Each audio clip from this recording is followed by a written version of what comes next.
মানুষ ক্লান্ত হইয়া বড় পাগল, কেমন ক্লান্ত হইয়া বিশ্রামের জন্য মানুষ খুঁজে, বিশ্রাম কোথায় পায়? আল্লাহ রাব্বুল আলামিন ওই সমস্ত মানুষদের জন্য আল্লাহর আরশে আজিমে যাওয়ার জন্য মধ্যখানে আল্লাহ ইয়াকুত নামক একটা পাথর রাখবেন। কি পাথর? ইয়াকুত নামক একটা পাথর বান্দা বান্দির জন্য আমার আল্লাহ মেহমানদারির জন্য রেখে দিবেন। ওই ইয়াকুত পাথরে বান্দা বান্দি আরামের জন্য রাত্রি যাপন করে। পরদিন বুধবার যখন হয় রে মুমিন, আমার আল্লাহর আরশে আজিমে যাওয়ার জন্য প্রত্যেকটা মানুষ আবার আকাশের দিকে উঠতে থাকে মুসলমান। ওই উঠতে উঠতে উঠতে উঠতে আবার যখন সন্ধ্যা হয়, সন্ধ্যাবেলা আবার মানুষ বড় ক্লান্ত হয়ে যায়। মানুষ ক্লান্ত আরামের জন্য বিশ্রামের জায়গা খুঁজতে থাকে আল্লাহ ওই জান্নাতি মানুষদের জন্য। হে মুসলমান,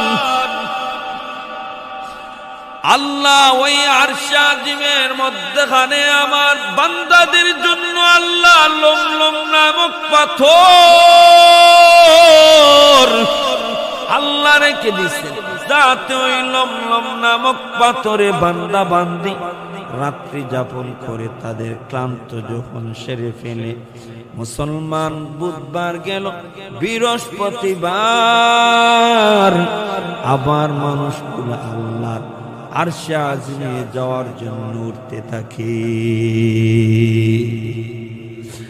আল্লাহর আরশে আজিমে যাওয়ার পরে মানুষ আল্লাহর বান্দার মাঝে ৭০,০০০ পর্দা লাগানো। হে মুসলমান, বান্দারা ডাক দিয়া বলবে রে আল্লাহ, তোমার পর্দা আমাদের পছন্দ নাই। আল্লাহ আপনি আমাদের সামনে চলে আসুন। পর্দা সরে যাবে, আল্লাহু আকবার, পর্দা সরে যাবে। সব মানুষগুলা দৌড়াইয়া দৌড়াইয়া আমার আল্লাহর কুদরতি পায়ে সরাসরি সিজদা দিবে। আল্লাহর কুদরতি পায়ে সিজদা দিবে। কোন মানুষগুলা? জান্নাতি মানুষ। জান্নাতে যাওয়ার জন্য নামাজের প্রয়োজন আসেনি।